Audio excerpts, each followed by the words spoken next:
Please help my dad. They're killing him. The piercing cry tore through the grand silence of the Westbrook mansion like a thunderclap.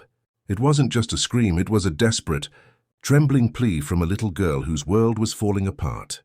8-year-old Emily Westbrook, daughter of billionaire businessman Richard Westbrook, was usually the picture of grace and innocence. Her golden curls were always neatly tied with ribbons, her dresses pressed to perfection, and her laughter, when it filled the hallways, was like music to everyone's ears. But that night her laughter was gone. Her eyes were swollen from tears, and her tiny hands trembled as she ran barefoot down the polished marble floor. Down the corridor, a man in a faded blue janitor's uniform stopped mid-sweep. The mop handle slipped from his grasp, landing with a hollow thud. His name was Marcus Johnson, the mansion's janitor, a quiet man who had learned to blend into the background of wealth and luxury. Every day he polished floors that cost more than his yearly salary, emptied bins full of untouched food, and listened to the sound of laughter and clinking. Glasses from parties he would never be invited to. But when he heard Emily's voice, raw, broken, and full of terror, his instincts kicked in. He didn't think about his position or the consequences. He didn't think about the line between the billionaire's world and his own. He just ran. "Emily," he shouted, his deep voice echoing through the hallway. "What's wrong? Where's your father?" The little girl stopped, gasping for breath, her eyes wild with fear. She pointed toward the end of the hallway, the grand wooden doors of Richard Westbrook's private study. "In there. They're hurting him." Marcus's heart pounded in his chest. Without another word, he sprinted toward the door, his boots thudding against the marble floor. He grabbed the handle. It was locked. He slammed his shoulder into it once, twice, and on the third try, the door burst open with a loud crack. What he saw inside froze him in place. The elegant study, lined with shelves of expensive books and family portraits, was a scene of chaos. Papers were scattered across the floor, a lamp lay broken, and behind the large oak desk, Richard Westbrook, the man who owned everything, was slumped forward, struggling to breathe. His face was pale, his lips trembling as he gasped for air. Standing over him were two men in suits. One held a syringe glinting under the chandelier light. The other held a document folder. Their expressions were cold, their movements sharp and calculated. "Hey," Marcus barked, stepping forward. "What's going on here?" The man with the syringe turned sharply, eyes narrowing. "Who are you?" "I work here," Marcus said firmly, his voice steady but filled with anger. "And whatever you're doing, it stops now." The man smirked. "This doesn't concern you, janitor. Walk away if you know what's good for you." Emily's small voice broke through the tension.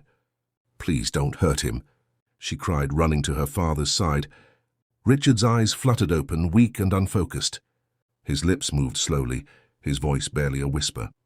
"Marcus, help Emily." That was all Marcus needed to hear. The taller of the two men reached into his jacket, but Marcus was faster. He grabbed the fire extinguisher from the wall and swung it with all his strength. The heavy metal connected with the man's shoulder, sending him crashing into the bookshelf. The second man lunged forward, trying to grab Marcus, but Marcus pushed him off, shoving him hard into the desk. "Get away from them," Marcus shouted. The man stumbled back, then bolted toward the door. "You'll regret this," he hissed, disappearing down the hallway. Marcus rushed to Richard's side. "Sir, stay with me," he said urgently, gently supporting his head. "You're gonna be okay." Emily clung to her father's arm, sobbing. "Daddy, wake up, please." Richard's breathing was shallow, but his eyes met Marcus's for a brief moment. "Poison," he croaked weakly. "Call help." Marcus grabbed his radio and shouted for security and an ambulance. Within seconds, guards came running, confusion written all over their faces. "What happened?" one asked. "Your boss was attacked," Marcus snapped. "Get medical help now." As they followed his command, Marcus scooped Emily into his arms, holding her close. Her tiny body shook uncontrollably as she buried her face in his shoulder. "It's okay, sweetheart," Marcus whispered, trying to steady his own trembling voice. "I've got you. Your dad's going to be okay." For the first time that night, Emily looked up at him, really looked at him. She had seen Marcus before, always quiet and polite, invisible in the corners of her father's world. But in that moment, he wasn't just the janitor. He was the only person who had come running when she screamed. And as the flashing red lights of the ambulance filled the mansion's grand driveway, Emily held onto him tightly, whispering through her tears, "Thank you for saving my daddy." Marcus looked down at her and gave a small, gentle nod. "Don't thank me yet, little one," he murmured. "This isn't over." The night had only just begun, and so had the fight for justice. The sound of sirens wailed in the distance, growing louder with every second. But inside the mansion, time itself seemed frozen. The heavy scent of chemicals filled the air as Marcus knelt beside Richard Westbrook, whose breathing was shallow and strained. The billionaire's usually commanding face was now ghostly pale, beads of sweat dripping from his forehead. "Call an ambulance!" Marcus roared at the two men, his voice echoing off the marble walls. But instead of helping, they exchanged a cold glance. One of them smirked and said, "You shouldn't have come in here, janitor. This is business, private business." Marcus's heart raced. Private business? Poisoning a man in his own study? His hands tightened into fists. "He's dying," he shot back. "If you don't help him, you'll have to go through me." The taller of the two men, broad shoulders, silver tie, took a step forward, his voice dropping into a threatening tone. "I said leave. You don't know who you're dealing with." But Marcus didn't move.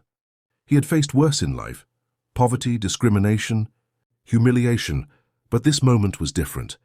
This was about doing what was right, even if it cost him everything. He looked down at Richard, whose trembling hand reached out weakly and grabbed Marcus's sleeve. The billionaire's lips parted, whispering just one word through the pain. "Shares." Marcus leaned closer. "What did you say, sir?" Richard's voice was barely audible, each breath a struggle. "They want my shares. Protect Emily." His eyes rolled back and he fell limp against the desk.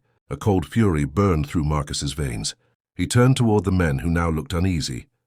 "You poisoned him for money?" Marcus's voice thundered. Before either man could respond, Marcus snatched the fire extinguisher again from the floor. In one swift motion, he swung it toward the man with the syringe. The blow landed hard against his arm, sending the syringe flying. The man stumbled back, cursing. The second man, startled, lunged at Marcus, grabbing his collar. They crashed into the bookshelf, sending expensive books and glass trophies tumbling down. Emily screamed, hiding behind the desk. "Get away from my daddy!" she cried, her small voice trembling. The struggle was fierce. The man punched Marcus hard in the ribs, but Marcus fought through the pain, grabbing the man's wrist and twisting it sharply. With one final shove, he sent him sprawling to the floor. "Emily, go, hide!" Marcus shouted. The other man, the one who had been struck, grabbed the dropped syringe, clutching his bleeding hand. "You just ruined your life," he hissed. "You'll regret this." Marcus glared at him. "The only thing I'll regret is letting monsters like you get away with this." The man backed toward the door, his expression twisted with rage. "You'll pay for this. You don't mess with the Westbrook family business." Then he bolted, disappearing into the corridor, leaving his partner groaning on the floor. Marcus didn't waste another second. He rushed to Richard's side again, checking his pulse. It was faint but still there. He gently lifted the billionaire into his arms, his muscles straining under the weight. "Hang on, sir," he murmured. "You're not dying on my watch." He carried Richard through the long hallway, his boots slipping slightly on the polished floor. Emily ran beside him, clutching her father's hand as they hurried. When they reached the main foyer, the mansion's security guards finally appeared, startled and confused. "What's going on here?" one demanded. "Your boss has been poisoned," Marcus barked. "Call emergency now, move." His tone carried authority, one the guards weren't used to hearing from a janitor. But in that moment it didn't matter who he was. He was the only one taking charge. The guards rushed into action, calling for medical help. Within moments, the faint echo of sirens grew louder. Marcus gently laid Richard on the couch, trying to keep him upright. Emily clung to her father's arm, crying uncontrollably. "Please, Daddy, wake up," she sobbed. "Don't leave me." Marcus placed a comforting hand on her shoulder. "He's strong," he said softly. "Your daddy's a fighter. He'll make it." When the paramedics burst through the doors, they immediately began working on Richard, inserting IVs and shouting medical codes. Marcus stood back, breathing heavily, his shirt soaked with sweat. A paramedic turned to him. "You saved his life. If you hadn't acted that fast, he wouldn't have made it." Marcus nodded silently, eyes still fixed on Emily, who wouldn't let go of her father's hand. But just as relief began to sink in, 2 police officers entered the mansion, their faces stern. One approached Marcus. "Sir, we received a report of an assault on company executives in this house. You need to come with us for questioning." Marcus blinked in disbelief. "Assault?" "Those men were trying to kill Mr. Westbrook." The officer exchanged a glance with his partner. "That's not what they're saying. They claim you attacked them without reason. You'll need to explain this downtown." Emily's eyes widened with fear. "No, he saved my dad. He's a hero!" Marcus looked at her, forcing a reassuring smile. "It's okay, sweetheart. Tell them what happened. Tell them everything." As the officers led Marcus outside, the flashing red lights painted his face in harsh colors, part hero, part suspect. He glanced back at Emily one last time, his heart heavy but certain. The truth would come out. He had no doubt about that. But deep down he also knew one thing: powerful people don't go down easily. And this was just the beginning of a much bigger fight. The rhythmic beeping of machines filled the cold air of St. Mary's Hospital. The sterile white walls, the soft hum of fluorescent lights, and the faint scent of disinfectant surrounded the room like a silent cage. On the hospital bed lay Richard Westbrook, pale and motionless, his chest rising and falling weakly under the weight of tubes and wires. Beside him sat Emily, her tiny hands gripping her father's much larger one. Her eyes were swollen from crying, her voice hoarse from hours of sobs. "Daddy, please wake up," she whispered, her head resting on the edge of the bed. "You promised you'd never leave me." Across the room, standing quietly by the door, was Marcus, the janitor who had saved her father's life. He still wore his work uniform, stained and torn from the night's struggle. His eyes were tired but alert. He'd refused to leave the hospital until he knew Richard would live. When the doctor finally came out of the ICU, Marcus stood up immediately. "How is he, Doc?" The doctor pulled down his mask, sighing. "He's stable for now. The poison was strong, but we managed to neutralize most of it. Whoever did this knew exactly what they were doing." Emily's head shot up. "He's going to be okay?" The doctor gave a small, reassuring smile. "Yes, sweetheart. Your dad is a fighter. He's very lucky someone got him help so quickly." Marcus let out a breath he didn't realize he'd been holding. His shoulders relaxed slightly, though his jaw remained tight. Thank God. But before anyone could feel relief, the hospital room door opened again, and 2 police officers stepped inside. The taller one, with a stern expression, addressed Marcus directly. "Mr. Johnson?" Marcus turned to face him. "Yes, sir. You were involved in the altercation at the Westbrook mansion last night?" "I stopped 2 men from attacking my boss," Marcus said calmly. The officer raised an eyebrow. "According to their statement, you assaulted them. They're claiming self-defense." Marcus blinked, disbelief flashing across his face. "Self-defense? They were poisoning him." Emily stood up, clutching her teddy bear. "That's not true." "They hurt my daddy." "He saved him." The second officer's gaze softened slightly. "We'll need to review the evidence before making any conclusions. Do you know if there were any cameras in the study?" Marcus's eyes lit up. "Yes, there's a security camera hidden behind the bookshelf. I clean that room every night. I've seen it." The officers exchanged a quick glance. The taller one asked, "Are you sure about that?" "Positive," Marcus replied firmly. "If you get that footage, you'll see exactly what happened." Emily tugged at the officer's sleeve, her voice trembling but determined. "I can show you where it is. I know the room. Please, you have to believe him." The officer crouched down to her level, his tone gentle. "All right, sweetheart. We'll check it out." As they left the room to confirm Marcus's claim, silence settled again. Emily looked up at Marcus with worried eyes. "They won't arrest you, right?" Marcus crouched beside her, placing a comforting hand on her shoulder. "Don't worry about me, kiddo. The truth always comes out. It just takes time. Tears welled up in her eyes again. I don't want you to go to jail. You're my friend. Marcus smiled softly, touched by her words. And I'm yours. No matter what happens, I'll always have your back. That's a promise. At that moment, a faint groan escaped from the hospital bed. Both turned immediately. Richard's eyes fluttered open, his voice raspy and weak. Emily, Daddy, Emily cried, rushing to his side. She gripped his hand tightly, tears of relief streaming down her face. You're awake. Richard's eyes slowly focused, shifting from Emily to Marcus. Recognition flickered. Marcus, you helped us? Marcus shook his head humbly. Just did what anyone should have done, sir. But Richard's expression darkened with pain as memories returned.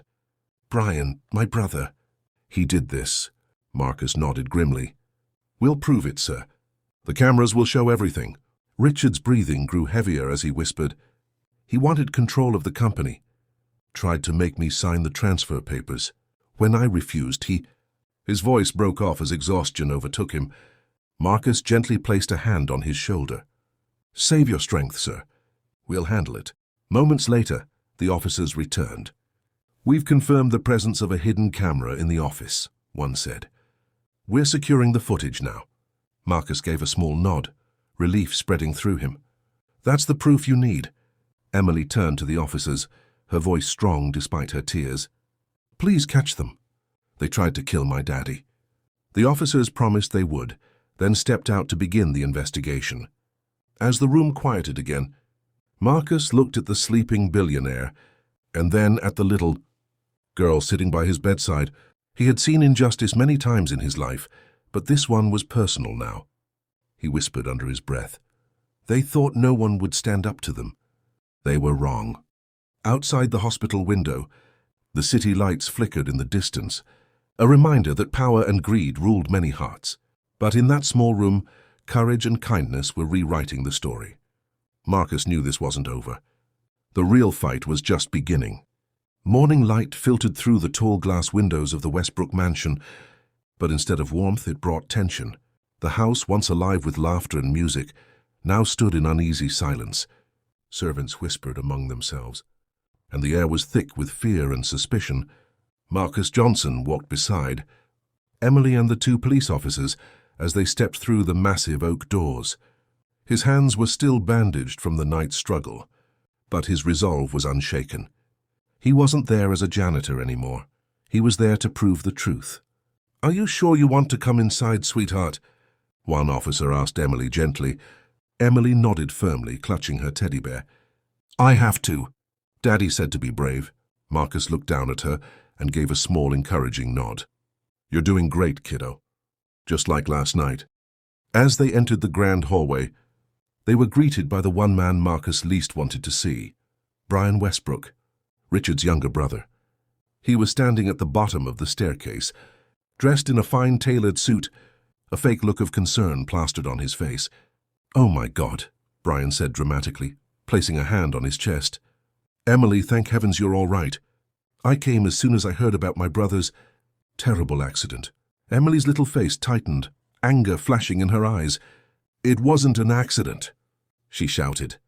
You hurt my daddy. The room fell silent.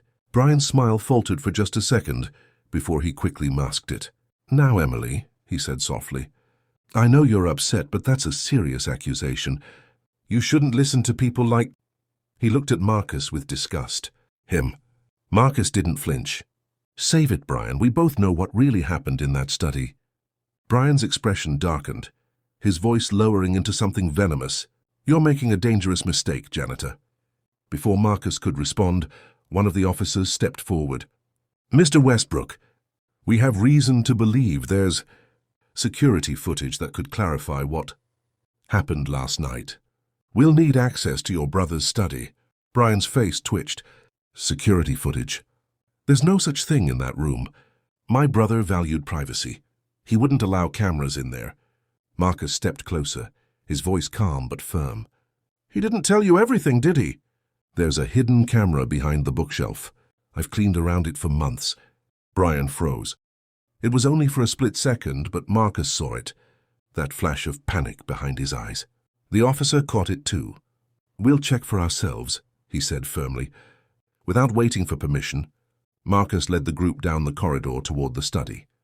His heartbeat echoed in his ears as he reached for the brass doorknob and pushed the door open. The faint smell of spilled whiskey and broken glass still lingered in the air. Emily hesitated in the doorway, her small voice trembling. "This is where they hurt Daddy." Marcus knelt beside her. "You don't have to go in if you don't want to." She shook her head bravely. "I want to help." The officers began to inspect the room. Marcus moved to the tall bookshelf near the corner, his fingers tracing the wood until he found the small circular lens, hidden behind an old family photo frame. "Here," he said, pointing. "This is it." The officers exchanged a look. One immediately radioed for a technician to retrieve the data. Within minutes, a security specialist arrived and connected his device to the small camera unit. The footage appeared on the officer's tablet, grainy but clear enough. And there it was. The video showed Brian Westbrook and his partner entering the study, confronting Richard. Voices filled the room. "Sign the transfer papers, Richard, and walk away rich." "Never," Richard's voice rasped. "I built this company. You'll destroy it. Then you leave me no choice." The camera captured the exact moment one man pulled out the syringe and injected the poison. Emily gasped, tears filling her eyes. "That's him. That's Uncle Brian." The officers froze the footage, exchanging glances of grim satisfaction. "That's all we need," one said quietly. Brian, standing in the doorway, had turned pale. His confident posture crumbled as he realized the trap had closed around him. You can't prove that's real," he stammered. But the officer already had his handcuffs ready. "Brian Westbrook, you are under arrest for attempted murder and conspiracy to commit fraud." Brian tried to back away, his voice rising in panic. "You can't do this. I'm a Westbrook." Marcus stepped forward, his voice steady. "And you almost killed one." The officers pulled Brian's arms behind his back. As they led him out, he turned toward Marcus, his eyes full of hatred. "You'll regret this, Janitor. You have no idea who you're dealing with." Marcus didn't respond. He simply watched as the man was taken away in handcuffs, a man who had thought money could buy everything, even life. When the room finally fell quiet, Emily turned to Marcus, tears streaming down her cheeks. "You did it. You saved my daddy again." Marcus knelt down, smiling gently. "No, Emily, you did. You were brave enough to speak the truth." She threw her little arms around his neck and whispered, "You're our hero." Marcus held her close, his heart heavy but full. He looked at the empty doorway where Brian had just been dragged away and thought, justice doesn't care about power. It cares about truth. And for the first time in years, the walls of the Westbrook mansion no longer felt cold. They felt alive again. The Westbrook mansion was no longer the same. The halls that once echoed with arrogance and the quiet footsteps of servants now carried a different sound, whispers of awe and gratitude. The man who used to mop the marble floors in silence had become the center of every conversation. Marcus Johnson, the humble janitor, had done what no one ever dared to do. He stood up to power, to wealth and to corruption. In the days following Brian Westbrook's arrest, the news spread like wildfire. Every major outlet ran the story. Billionaire's brother arrested for attempted murder. Janitor saves the day. Cameras crowded outside the mansion gates. Reporters begged for interviews and online.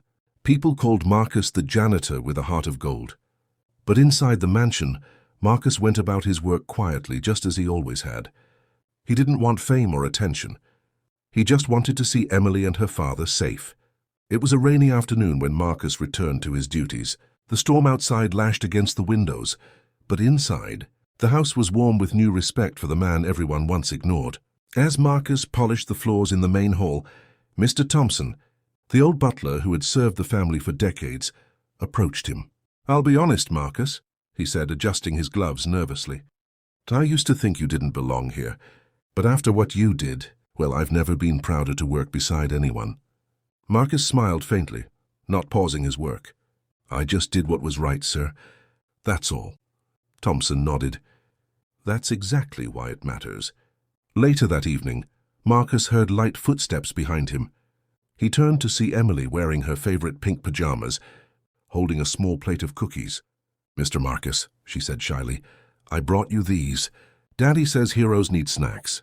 Marcus chuckled softly. "Is that so?" She nodded, her curls bouncing. "You saved my daddy. That makes you a superhero." He crouched down to her level, smiling warmly. "No, kiddo. You're the real hero. You didn't give up. You ran for help when it mattered most. But you came when no one else did," she said simply, her big blue eyes full of innocence. "That's what heroes do." For a moment, Marcus couldn't find words. He had spent years being invisible in this house, a shadow moving in the background, unacknowledged and unseen. And now this little girl looked at him as if he were the brightest light in her world. He took one of the cookies and smiled. "Well then, Miss Emily, I guess we're both heroes."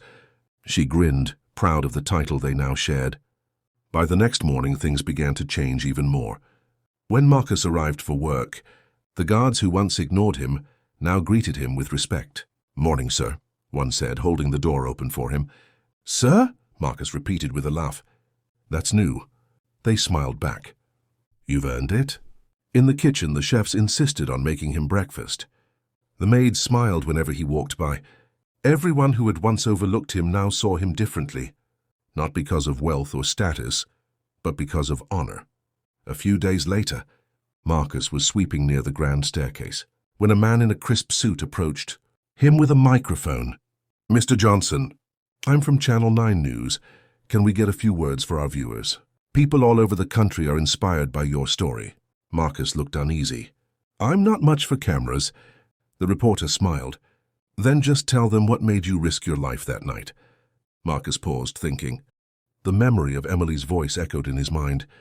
"Please help my dad, they're killing him." He looked straight into the camera and said softly, "Sometimes you don't need a reason to do the right thing. You just do it. Doesn't matter who you are or what you do. A good heart can change everything." The reporter lowered his mic, clearly moved. "That's powerful, sir. Thank you." The clip aired nationwide that evening, and it went viral. People began sending letters to the mansion addressed to the hero, Janitor. Strangers thanked him for restoring their faith in humanity. Some sent gifts, some sent prayers, and one letter simply said, "You reminded the world that kindness doesn't wear a suit." Marcus kept that one. Still, he never let the attention get to his head. He continued his work with the same quiet dignity. Every night after his shift, he would stop by Richard's hospital room to check in. One evening, as Marcus entered, Emily ran to him with excitement. "Daddy's coming home tomorrow," she said, her voice full of joy. Marcus smiled widely. "That's the best news I've heard all week." Richard, weak but smiling, extended his hand. "Marcus," he said softly, "I'll never forget what you did for my family." Marcus shook his hand humbly. "Just doing my job, sir." Richard looked at him with deep sincerity. "No, you went far beyond that. You reminded me what true loyalty looks like." For Marcus, that moment meant more than any news headline, more than any gift, more than money ever could. Because in that house full of power, the invisible man had finally been seen. The morning sunlight poured through the hospital windows like a quiet blessing. Richard Westbrook sat upright for the first time in weeks, his color returning, his eyes finally bright again. Machines that once beeped constantly now stood silent, replaced by the sound of laughter. At his side sat Emily, drawing pictures of her father and Marcus holding hands, both wearing capes. "You're superheroes," she declared proudly, showing her sketch to Richard. He laughed weakly but warmly. "You got one thing wrong, sweetheart," he said, brushing her curls aside. "I didn't save anyone, he did." He looked toward Marcus, who stood humbly near the door, hat in hand, ready to mop the floors of the ward just like any other day. "Come here, Marcus," Richard said softly. "You're not just my employee anymore, you're family." Marcus froze, unsure how to respond. He had never been called family by someone like Richard before. A man whose signature could move millions, whose name carried power. "I don't know what to say, sir," Marcus finally murmured. "Then don't," Richard said with a kind smile. "You've already said enough with what you did." Later that day, as the hospital staff prepared Richard's discharge papers, Marcus quietly helped Emily gather her things, her coloring books, her stuffed bear, and the little pink blanket she refused to let go of. "Mr. Marcus," she said, tugging on his sleeve, "when Daddy comes home, can you live with us?" "I want you to stay forever," Marcus chuckled. "That's sweet, kiddo, but I don't think your big house has room for a janitor." Emily crossed her arms, pretending to be serious. "Then we'll make room. Daddy says heroes always belong." Marcus smiled gently, but he didn't answer. Deep down, he knew his place wasn't among marble walls or chandeliers. He was a man of simple roots, and he liked it that way. When the family returned home, the mansion felt different. No longer a symbol of status, it had become a place of healing. Every room carried memories, some painful, some beautiful. But the biggest change wasn't in the decor.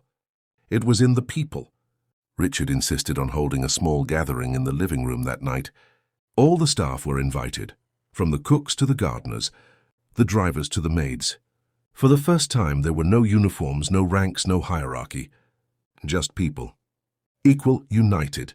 As everyone gathered around, Richard stood slowly, leaning on a cane but smiling with strength. Emily sat beside him, her small hand wrapped around his. "I want to say something," Richard began. His voice was soft but carried weight. "For years I thought success meant money, that being powerful meant being untouchable. But the truth is, power means nothing if your heart is empty." He looked directly at Marcus. "This man, this quiet janitor, taught me that." The room fell silent. All eyes turned to Marcus, who looked down shyly, uncomfortable in the spotlight. "He didn't save me for fame or fortune," Richard continued. "He saved me because it was the right thing to do. That's something money can't buy, and for that I will forever be in his debt." Everyone clapped softly, not the kind of applause you hear in boardrooms or banquets, but the kind that comes from genuine respect. Tears filled Marcus's eyes. He wasn't used to being thanked, let alone honored. "I just did what anyone should have done," Marcus said quietly. Emily's voice. "It reminded me of my own daughter. I couldn't stand by and do nothing." Richard blinked. "Your daughter?" Marcus nodded slowly. "Her name was Lila. She passed when she was 10. The room went still. Emily, who had been listening closely, reached out and took Marcus's hand. "Then maybe I can be your Lila now," she whispered. Marcus's voice broke. "You already are, sweetheart." Tears rolled freely now, from the maids, the butler, even the hardened security guards who had once ignored him. After the gathering, Richard asked Marcus to walk with him outside. The night air was cool, and the garden lights shimmered softly on the fountain. "Marcus," Richard said, his tone deep and serious, "I want to make you head of household operations. You'll oversee all the staff, its salary, housing, everything." "You've earned it." Marcus was taken aback. "Sir, I don't need—" Richard interrupted gently. "It's not about need. It's about what's right. You gave me back my life, and I want to give you back yours." For a long moment, Marcus said nothing. The sound of crickets filled the silence between them. Then finally he smiled. "All right," he said, "but only if I still get to mop the floors once in a while. It keeps me grounded." Richard laughed, a full, hearty laugh that he hadn't had in years. "Deal."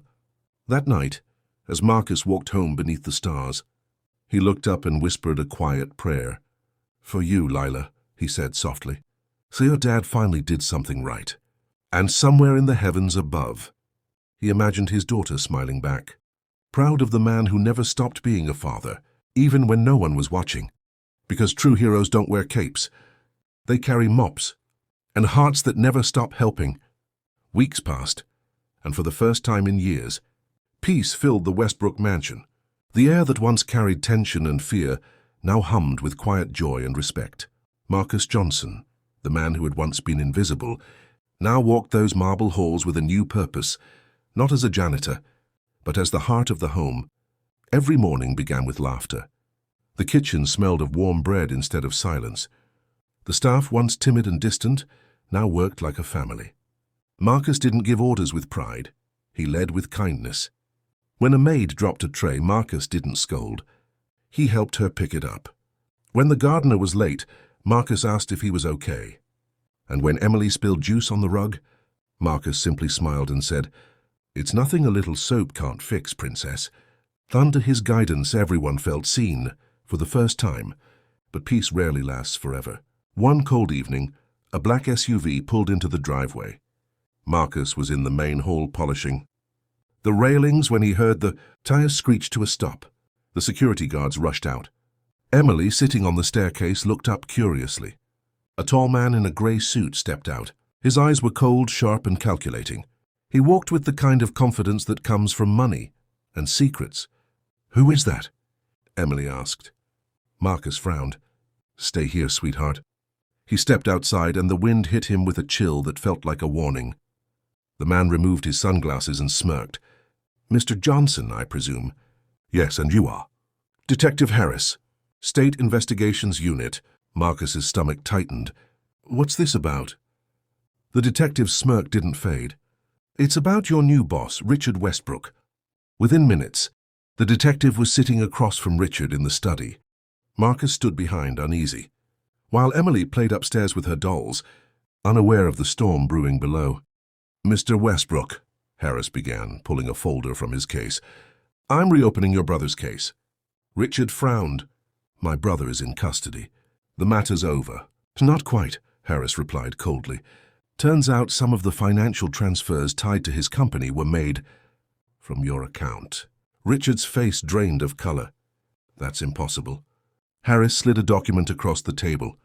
"Bank logs don't lie." Marcus stepped forward. "Sir, with all due respect, Mr. Westbrook was in the hospital when those transfers happened." Harris turned toward him slowly. "And who had access to his home, his office, and his personal computer during that time?" Marcus's breath caught. "You're not suggesting—" "I'm not suggesting anything," Harris said with a shrug. "I'm stating facts. Whoever made those transfers framed Richard's brother, and now it looks like the trail leads back to someone inside this mansion." Richard shook his head. "That can't be right." But Marcus could see it in the detective's eyes. The man wasn't just here to investigate. He was here to destroy. That night, the mansion was quieter than ever. The staff whispered nervously in the kitchen, wondering if they'd lose their jobs. Emily came downstairs clutching her stuffed bear.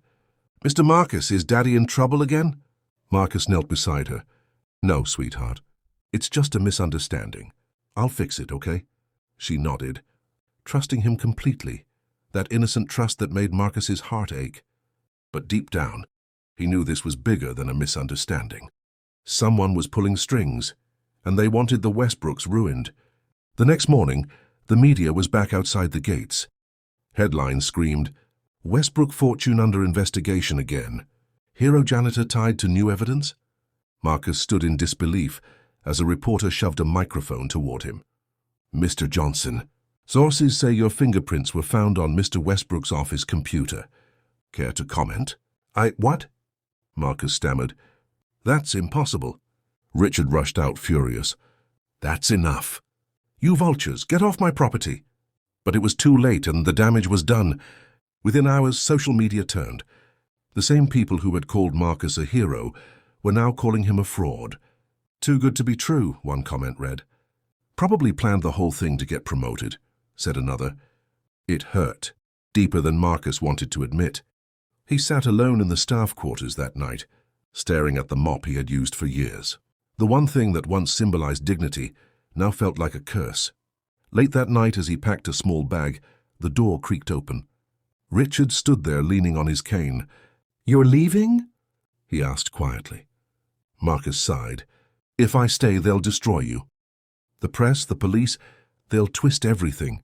I can't let that happen." Richard's voice trembled. "Marcus, you saved my life. You're not walking away now." Marcus shook his head. "This time I have to protect you from the shadows. Whoever's behind this, they're smart. I'll find them." Richard stepped forward, placing a trembling hand on his shoulder. "Then promise me one thing. Promise you'll come back when it's over." Marcus looked him in the eye. "You have my word." And with that, the man who once mopped the floors of the mansion walked out into the night once more. Not as a janitor, not as a hero, but as a man on a mission to uncover the truth. Because sometimes the greatest battles aren't fought with fists. They're fought with faith. The city never slept, and neither did Marcus Johnson. For days he moved through its alleys, offices, and dark corners like a ghost, searching, listening, piecing together fragments of a puzzle someone wanted buried. The world now saw him as a traitor. The headlines that once praised him now spit poison. Hero janitor exposed? Westbrook's scandal deepens. But Marcus didn't care about his reputation. He cared about one thing: finding who was trying to destroy Richard Westbrook and everything good that had finally blossomed from tragedy. Fate started with a clue. Marcus remembered something strange from the night of the attack, a phone call Brian's assistant, Chloe, had made before the police arrived. At the time, it hadn't seemed important, but now he replayed that memory. Her shaking hands, the way she avoided his eyes, and the faint glimmer of a silver ring with an odd symbol, the Westbrook crest. There was only one other person who wore that ring: Mrs. Evelyn Westbrook, Richard's stepmother, the family matriarch, rarely seen but feared by everyone. Marcus's heart tightened. Could it be her? He followed the trail, and what he uncovered was darker than he could have imagined. Through old bank records, confidential files, and a contact in city maintenance who owed him a favor, Marcus discovered something chilling. The fake transfers that framed Richard's brother were part of a bigger scheme. Millions had been moved quietly from charity accounts into offshore holdings, all under the name E. Westbrook Holdings Ltd. Evelyn. It all made sense now. She had used Brian's greed and Richard's trust to cover her own crimes. When Marcus saved Richard's life, her plan collapsed, so she struck back, framing Marcus to turn attention away from herself. He had the evidence now, but he needed to expose it carefully. 2 nights later, Marcus returned to the mansion under the cover of darkness. The wind howled through the trees as rain poured from the sky. Every flash of lightning illuminated the home he had once protected, now surrounded by reporters, guards, and flashing lights. Inside, Evelyn sat in the study, sipping wine beside the fireplace. Her expression was calm, too calm, as if she'd already won. When Marcus stepped into the room, dripping wet, she didn't even flinch. "Well," she said smoothly, setting down her glass. "The janitor returns." "I'm not here to clean up anymore," Marcus said firmly. "I'm here to finish this." Evelyn smirked. "And how do you plan to do that? You're a criminal in the eyes of the press. No one will believe you." Marcus reached into his coat and placed a flash drive on the table. "They will when they see this. Bank statements, offshore records, transaction histories. Every dollar you stole, every account you forged." Her eyes widened for a split second, just enough to betray her calm. "You have no proof that I do," Marcus interrupted. "And the detective you sent to intimidate Richard? He's already seen it. Turns out not everyone's for sale." Evelyn stood slowly, her mask cracking. "You don't understand what you're meddling with, boy. This family's legacy," Marcus said, stepping closer, "belongs to Richard and Emily, not to greed and lies. Försynd motinda, risukantande." Before Evelyn could respond, footsteps echoed behind them. Richard stood at the doorway, cane in hand, his face pale but eyes burning with fury. "Is it true?" he demanded. Evelyn froze. "Richard." "Is it true?" Her silence was her confession. The room fell quiet except for the rain outside. Then, without a word, Richard turned to Marcus. "Call the police. Försynd motinda, risukantande." The next morning, headlines flooded every screen. Westbrook matriarch arrested for embezzlement and conspiracy. Hero janitor vindicated. Truth finally revealed. The world that had turned its back on Marcus now rose to applaud him once again. Reporters waited outside his small apartment, wanting statements, interviews, television deals. But Marcus refused them all. He didn't want fame. He wanted peace. Försynd motinda, risukantande. Days later, Richard visited Marcus at the small home he'd lived in for years. Simple, quiet and full of warmth. "You could have taken the money, the fame," Richard said softly. "But you didn't." Marcus smiled faintly. "You don't need much to live right, sir. You just need peace in your heart." Emily ran in from the car, holding something behind her back. "Mr. Marcus, Daddy says this is for you." She handed him a small box wrapped in gold paper. Inside was a shiny key, engraved with the words, "Home is where heroes live." Marcus looked up, confused. Richard smiled. "There's a small guest house on the estate. Yours now, if you'll take it. I'd sleep better knowing you're still around." Tears filled Marcus's eyes. "Are you sure about this?" Richard nodded. "I've never been surer of anything." Emily giggled and hugged Marcus tightly. "Now you can stay forever." For a moment, Marcus couldn't speak. The man who had once been invisible now belonged somewhere, not because of power, but because of love. He looked toward the horizon, where the sun was breaking through the clouds after a long storm, and whispered quietly, "Lila, your dad finally kept his promise." The wind seemed to answer him, soft, peaceful, almost like a blessing. "Fair sindi motinda, risurkansande." And as the camera fades, the story ends not with wealth or revenge, but with redemption. Because the greatest heroes are not the ones who stand above others. They're the ones who lift others up, quietly, faithfully, with hearts that never stop believing in good.